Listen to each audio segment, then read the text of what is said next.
اب پاکستان کی military establishment کو فوری طور پہ فیصلہ کرنا ہے کہ ڈونلڈ ٹرمپ کے جانے کے بعد انہوں نے کس کے ساتھ اپنے تعلقات پہلے سے بنا کر اور بہتر بنا کر رکھنے ہیں۔ ناظرین، سہیل وڑائچ صاحب نے ایک کالم بھی لکھ دیا اور عمران خان صاحب سے کہا جی آپ معافی مانگ لیں۔ جو انہوں نے کہا ذرا یہ دیکھیں آپ، یعنی مجھے حیرت ہوتی ہے کہ یہ جرنلسٹ ہیں، یہ کیسی باتیں کر رہے ہیں۔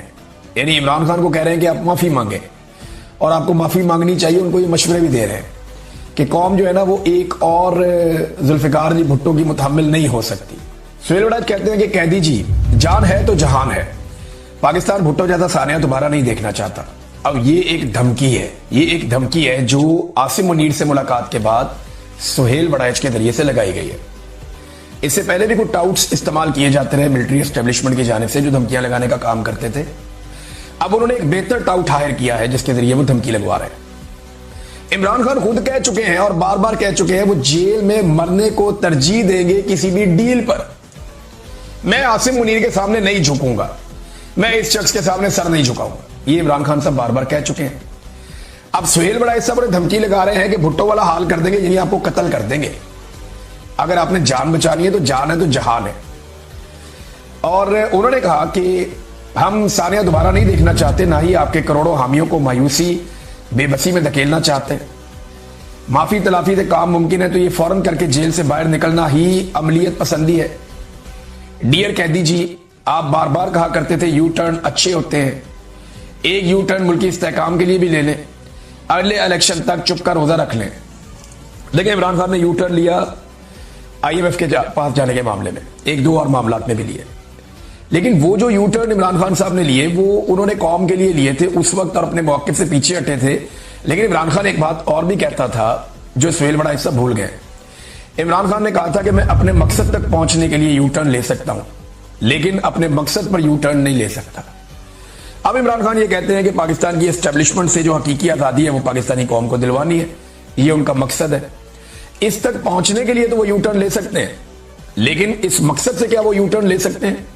ہوگا کیا اگر عمران خان صاحب معافی مانگ لیتے ہیں؟ دیکھیں، یہ نواز شریف کی خواہش ہے، نواز شریف کو اس بات کا پتہ ہے، اس کی بیٹی کو بھی پتہ ہے کہ اب وہ عمران خان جتنے مقبول کبھی نہیں ہو سکتے، نہ کبھی ماضی میں رہے نہ آئندہ کبھی ہو سکتے۔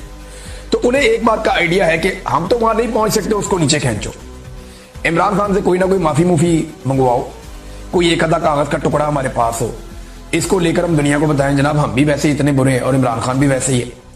اگر ہم بزدل ہیں تو عمران خان بھی دلیر نہیں ہے۔ اب یہ وہ ساری کہانیاں عوام کو سنانے کے لیے، اپنے آپ کو ریلیونٹ بنانے کے لیے عمران خان کو نیچے کھینچنا چاہتے ہیں۔ خود تو اوپر نہیں جا سکتے لیکن انہوں نے حل یہ نکالا کہ عمران خان کو نیچے لے آئے۔ اگر عمران خان نے معافی مانگ لی تو یہ سچے دل سے معافی کیا ہوتی ہے؟ یعنی اس کا پیمانہ کیا ہے؟ Army chief field marshal Asim Munir کو کیسے پتا چلے گا کہ یہ جو معافی مانگی ہے یہ سچے دل سے ہے یا نہیں ہے؟ اس کا کرائٹیریا کیا ہوگا؟ کہ باوضو ہو کر کوئی خاص طریقہ کار کر کے کوئی سچے دل سے خشوع و خضوع کے ساتھ وہ کیسے پتا چلے گا کہ یہ جو معافی مانگی گئی ہے یہ سچے دل سے معافی مانگی گئی ہے یا جھوٹے دل سے معافی مانگی گئی ہے؟ ایک تو یہ مجھے بہت عجیب لگتا ہے جو یہ بات کی جاتی ہے۔ دوسرا، اگر عمران خان صاحب اس معاملے میں اسٹیبلشمنٹ سے ہار جاتے ہیں فرض کریں تو کیا ہوگا یہ کہ اگلے کچھ عرصے تک کے لیے یا ہو سکتا ہے ایک لمبے عرصے تک کے لیے عوام کے اندر سے یہ خواہش یا امید دم توڑ جائے کہ جناب اسٹیبلشمنٹ کو شکست دی جا سکتی ہے، یا اسٹیبلشمنٹ سے جان چھڑائی جا سکتی ہے، یا اسٹیبلشمنٹ کے ظلم سے بچا جا سکتا ہے۔ ہو سکتا ہے لوگوں میں یہ امید دم توڑ جائے اور اس وقت اسٹیبلشمنٹ کو یہی چاہیے کہ پاکستان کی عوام یہ سوچنا بھی بند کر دے کہ کسی دن وہ پاکستان کی اسٹیبلشمنٹ کو اپنے تابع کر لیں گے۔ اب اس میں سہیل وڑائچ صاحب نے جو کالم لکھا وہ تو آپ کے سامنے میں نے آپ کو بتا دیا کہ وہ مشورے دے رہے ہیں، ساتھ دھمکیاں بھی پہنچا رہے ہیں، لیکن یہ سہیل وڑائچ صاحب کا پرانا طریقہ کار ہے۔ یہ اسٹیبلشمنٹ کے آج کی داسی نہیں ہے، یہ اسٹیبلشمنٹ کی آج سے غلامی نہیں کر رہے، یہ بہت پرانے اسٹیبلشمنٹ کے مطیع ہیں، یہ بہت پرانے اسٹیبلشمنٹ کے چاہنے والے ہیں۔ یعنی ہمیں تو یہ کہتے ہیں نا لوگ کہ جنرل باجوہ سے فیض سے ہمارے اچھے تعلقات تھے، میں لعنت بھیجتا ہوں، میں ساری زندگی کبھی فیض حمید کو ملا بھی نہیں، اور جنرل باجوہ سے جو ملاقات ہوئی اس کے اندر بھی اختلاف ہو گیا۔ یعنی میں نے جنرل باجوہ کو اس کے منہ پر کہا تھا کہ جنرل صاحب 70 سال آپ نے چورن بیچا قوم کو کہ کشمیر کو آزاد کروا لیں گے، اب آپ ہمیں کہہ رہے ہیں کہ جا کر ہم قوم کو یہ بتائیں کہ جناب بھول جائیں کشمیر کو اور انڈیا کے ساتھ تعلقات نارملائز کریں، یہ نہیں ہونا۔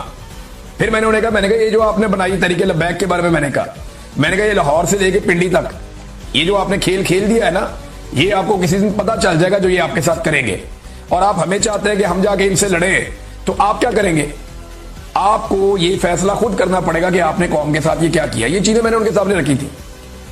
تو میری تو جنرل باجوہ سے جو ملاقات ہوئی، ایک دو ملاقاتیں، وہ بھی اسی طرح کی تھی، کوئی اچھی ملاقاتیں نہیں تھی، بدمزہ والی تھی. جنرل فیض سے میں ساری زندگی ملا ہی نہیں. اب آپ اندازہ کریں کہ سہیل وڑائچ صاحب جو خود کو ایک نیوٹرل صحافی کہتے ہیں، یہ ذرا جنرل باجوہ اور جنرل فیض کے بارے میں کیا کہتے تھے، ذرا یہ بھی آپ سن لیں. جب جنرل باجوہ کو ایکسٹینشن دی گئی تو سہیل وڑائچ صاحب نے لکھا کہ بالآخر پاکستان کی پائیدار ترقی کا راستہ ہموار ہو چکا ہے، کیونکہ تاریخ کے طالب علم اور ترقی کے خواہاں جنرل قمر جاوید باجوہ کو مزید 3 سال کے لیے آرمی چیف بنا دیا گیا ہے. اس فیصلے پر وزیر اعظم عمران خان امریکہ، یورپ اور دنیا بھر کے ممالک سے مبارکباد کے مستحق ہیں، کیونکہ اب پاکستان امن اور ترقی کی راہ پر ہی چلے گا. اندازہ کریں یہی سہیل وڑائچ ہیں جو جنرل باجوہ کی شان میں بھی قصیدے پڑھا کرتے تھے اور ان کے بارے میں اور کیا کچھ کہا کرتے تھے. یعنی انہوں نے، ذرا یہ جملے آپ سنیں، آپ کی جو ہے نا، آپ کا ایمان تازہ ہو جائے گا. انہوں نے کہا کہ تاریخ کا شعور رکھنے والے جنرل قمر جاوید باجوہ نہ افغانستان میں خانہ جنگی چاہتے ہیں اور نہ ہی بھارت کے ساتھ جنگ. سو دنیا بھر کے امن پسندوں کے لیے جنرل باجوہ کی تقرری ایک خوشخبری ہے. جب جنرل باجوہ کی ایکسٹینشن کی افواہیں گرم تھی تب ISI کے سربراہ جنرل فیض حمید نے عہدہ نہیں سنبھالا تھا، مگر جہاں 4 سینئر ترین جرنیلوں کے مستقبل پر سوالیہ نشان لگا ہے، وہیں جنرل فیض حمید جیسا آئرن مین جنرل باجوہ کی معاونت جاری رکھے گا اور جنرل قمر جاوید باجوہ کی 3 سالہ مدت ملازمت میں توسیع کے بعد اگر وہ اگلے آرمی چیف کے لیے سب سے طاقتور امیدواروں کی دوڑ میں شامل ہو چکے ہیں. یعنی وہ یہ کہہ رہے ہیں کہ اب فیض حمید جو ہے وہ اگلے آرمی چیف آ رہے ہیں. اس کے علاوہ اور بھی تعریفیں کی، ذرا یہ بھی سنیں آپ.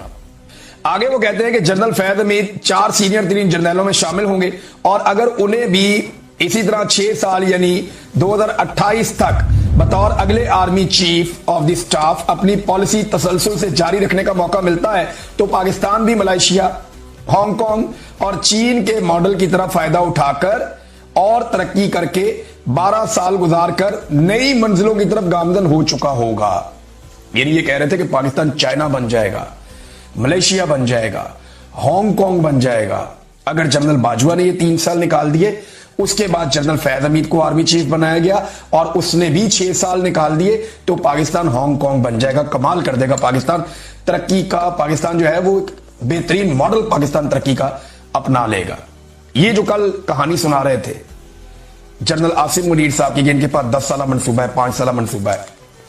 اب یہ کہہ رہے تھے کہ جنرل ایوب نے پائیدار ترقی، معاشی تسلسل اور سیاسی استحکام کا 10 سالہ ماڈل بنایا اور پھر اسے چلایا، ڈیم بنائے اور پاکستان کو ملائیشیا اور جنوبی کوریا کی سطح پر لے جانے ہی والے تھے کہ عدم استحکام ہو گیا.